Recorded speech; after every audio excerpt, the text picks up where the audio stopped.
आदिल साहब, आपकी जानिब आऊँगी। जिस तरह से गुफ्तगू कर रहे हैं वज़ीर दिफ़ा ख्वाजा आसिफ, तो क्या देख रहे हैं ये पहले से ही प्री प्लान था और हुकूमत की जानिब से इस तरह की गुफ्तगू किए जाना और हुकूमती कार्रवाइयाँ, क्या लगता है आपको कि किसी प्लान का हिस्सा है? क्या वाकई जान छूटने वाली है अब? देखें, सबसे पहले तो चूँकि आर्मी एक्ट से मुतल्लिक केस की बात हो रही थी, मैं उस पर थोड़ी सी बात करना चाहूँगा। देखें, अगर इस मामले में रियासत का या निज़ाम का कोई बायस होता तो 9 मई के वाक़यात के बाद वो जो उसमें सैकड़ों जो शरपसंद इसमें मुलव्वस थे, तो उन तमाम के केसेस ना सिर्फ आर्मी जो अदालतें हैं उनको रेफ़र हो चुके होते, बल्कि अभी तक जो रेलेवेंट हैं, जी। जिनके केसेस सिविलियन अदालतों ने रेफ़र किए हैं और जिनके केसेस बाकायदा वो शवाहिद सामने आने के बाद वहाँ पर गए हैं, तो उनका ट्रायल शुरू हो चुका होता, जो कि अभी तक नहीं हुआ।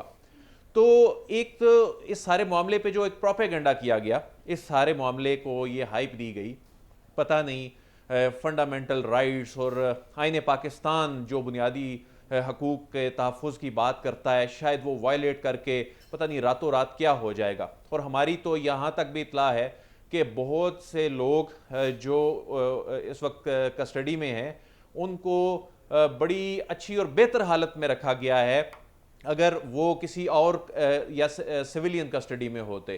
दूसरा, जो जिस तरह साद रसूल साहब ने बिल्कुल दुरुस्त फरमाया, जो ये पूरा प्रोसेस है, अगर आप इसको देखें, आर्मी एक्ट को देखें, तो इसमें कोई भी ऐसा मरहला नहीं है जिसमें ड्यू प्रोसेस जो है वो वायलेट हो रहा हो या फंडामेंटल राइट्स जो हैं वो वायलेट हो रहे हों।